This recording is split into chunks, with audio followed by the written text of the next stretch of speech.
Well, it looks like the Rockwall Heath Hawks are back. They beat Rockwall 34-27, the Battle of I-3. They are now 5-2 against Rockwall, and they won their first game against Rockwall since 2012. Everybody, Chris Curtis here for the Rockwall Sportscenter Heath Hawk update, joined by my partner in crime for the Heath Hawks, Steve Deere. And Steve, a very victorious celebration for the Rockwall Heath Hawks. They are back on top against Rockwall. Seems to flip-flop almost every year lately, but what a great win for Rockwall Heath. They are now 2-0. Top district 11-6A with Longview.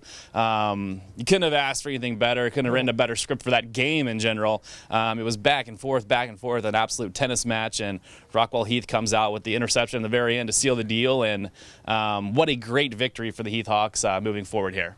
Yeah, well, if the script was written by me, then it would be it wouldn't have been so tense going all the way down the stretch here. I would have liked a little more breathing room because man, what a tense atmosphere. Hey, Billy. What a tense atmosphere, what a stressful night, but boy, how exciting, all the way down. You couldn't ask for a better game, really. And what we talked about going in was all we can ask for is that it be a good game, both teams be in it, it'd be exciting for everybody, and that was exactly what it was. So, yeah, and a couple of breaks down the stretch, a couple of breaks that were made by the Hawks, turnovers, really made a couple of adjustments that was needed in the second half, and we were able to come away with a victory. And of course, the Honey Nut Cheerios were in full effect for two kids on Friday night. Tyrus and Tanner McAllister. Man, they had some solid games on Friday. It doesn't seem like those two are going to slow down anytime soon. They are two men on a mission. They are playing some great football right now. Talk about these two guys and what they mean to this program and how they really just took the bull by the horns on Friday and ran with it. Well, you know, we talk about how the strength of the Hawks is that they have so many athletes and they can just keep rolling these guys out and keep rolling them out. How nice is it when you can have your starting running back go out and not even play in what is so far the biggest game of the year. You can plug in guys like this, Tanner and Tyler, and all they do is roll up hundreds of yards and multiple touchdowns, electrifying plays. It's just great to have athletes that you can plug in and really not miss a beat. So, yeah, it's great to have an athlete like Tanner step in as a starting running back and go for over 200 yards. Tyrus has been doing it all year, finding Coach talks about how he's just got outstanding vision and can see those creases like nobody else. And, I mean, they electrify the crowd. Every time they touch the ball, you know something big can happen, and they did it again Friday night. Looks like Tyrus is still enjoying his birthday celebrations. Keep them coming, Tyrus. Yeah. But, of course, Mickey Moss has to be thrilled about his team's big victory on Friday night against crosstown rival Rockwall. Let's hear what he has to say about his team's victory. It was a great win for us. It was just a neat high school environment, and that's one of the things I think all the kids can take away from, just the opportunity to play in front of a crowd like that, play with that much energy and enthusiasm.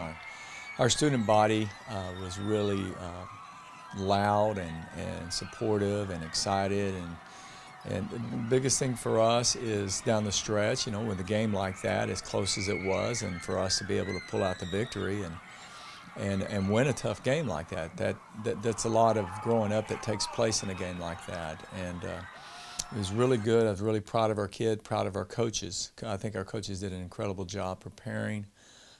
They've been doing that this year, and our kids have really out there focused at practice, and so it was really good for us. But of course, Steve, we have to kind of bury this game now. It was a fun game, but we have to keep on looking forward as there are bigger prizes in the mirror in front of us. So we got to look forward and put this one in the rear view. North Mesquite now the next mission.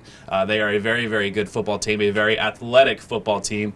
They made the playoffs last year. Started making some noise last year. I think last time you and I saw them, they were in AT&T. I saw them a few weeks ago at the Cotton Bowl. They look really good. A lot of athletes. Talk about what Rockwall Heath needs to do to look past this Rockwall game now and move on and look at North Mesquite. Boy, I tell you what, yeah, we talked about that a little bit. You want to pop the balloon really fast, dwell a little bit too long on what happened Friday night, and don't look forward to a very good North Mesquite team. This is a team that made the third round of the playoffs last year. They returned most of their starters. They got some horses back. One of the great names in high school football in Texas, Jaquez Gooch, is their starting quarterback. Third year, he's been the starting quarterback. He's a dual threat, just a shifty guy with blazing speed. He can throw the ball. I think he's got something like 8 touchdowns on the year with no interceptions so far. That's through the air. Running, he's also added quite a number of yards and several touchdowns too. So he's a talented guy. He's an experienced guy. Like I said, third year that he's been starting, so they'll have to account for him. Great running back. Merriweather is his name. Ran for about 1,600 yards and a ton of touchdowns last year. He's back. Seems like North Mesquite always has the running game going, and they do again this year. Talented defense. Like you said, they've got athletes. Dwell on last Friday too long, and you're going to stumble and fall if you overlook or you don't shift your focus quickly enough to this North Mesquite team, because they are talented, they are tough, and they'll jump up and bite you if you're not ready for them. So what you're saying is they have a bunch of stallions on their team. I didn't say that. There you go. Said that, but that's good. I'll like take that. the blame for that one. But of course, this could definitely be a trap game for Rockwall Heath, so they need to be focused this entire week. Let's see how Mickey Moss is handling it with his team going against the Stallions on Friday night. It is going to be a very challenging game. After putting our game plan together and seeing what the things that we need to do, we feel very good about it. But again, that North Mesquite right now has their backs up against the wall. They're sitting there 1-1 in district, and for their hopes to make it in the playoffs, they know this is a critical game for them. For us, being 2-0 and continue to, our hopes for the district championship and playoffs, this is huge for us. We're sitting 2-0 in district, and our goal going into open week is to be 3-0, and North Mesquite will definitely be a challenge for us. Very athletic, a spread-type offense, a lot of speed on defense, and we just got to continue to do well, protect the football, move the football, play great defense, just like we have been, win the special teams, and I think we'll have a great night.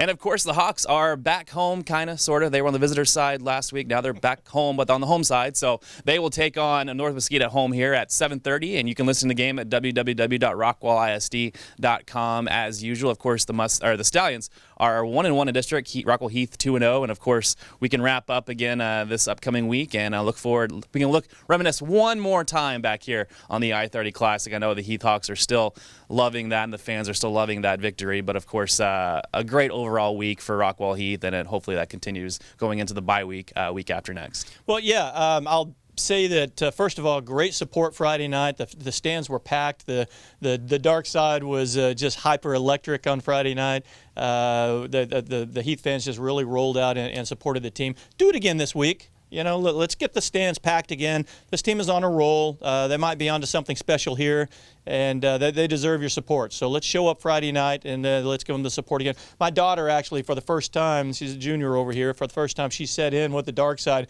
She came home just amazed Friday night. Wow, that place is crazy. Those people are nuts. I had the time of my life. I can't wait to do it again next week. Several other first-timers that experienced that. Get them back out there again this Friday night. Let's support this team.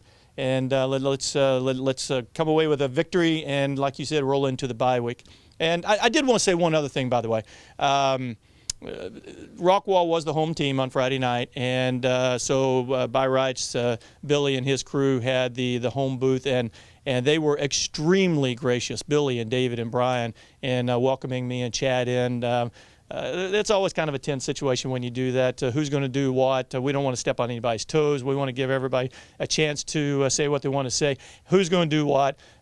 The home team has a right to really run the show. Those guys were very gracious. They were very cool to us, and we want to thank them for that. They didn't have to do that, and they did it. So thanks, guys. And absolutely, the sportsmanship always goes from the booth. It goes down to the field. I heard a lot of the kids were congratulating each other, saying, go get them, good luck to you. So that just shows you how awesome Rockwall ISD is. And, of course, the hashtag I love Rockwall ISD. There's all sorts of love for each other. Even though they have to battle each other on the football field, it's still a great atmosphere. And I'm glad my challenges to the dark side on Twitter have paid off. They are starting to rock it. Let's keep that going throughout the season. Of course, this is going to be a special season for Rockwall Heath, and we'll see how far they can go. But, of course, first thing is first, it's Rockwall Heath versus North Mesquite this Friday night at Wilkerson Sanders Memorial Stadium, 7:30. www.rockwallisd.com to join Steve and his crew once again back on the the way things were, of course. And of course, we will see you this Friday night from the Wilk. Have a great week, everybody. Don't forget, go Heath Hawks. See you later.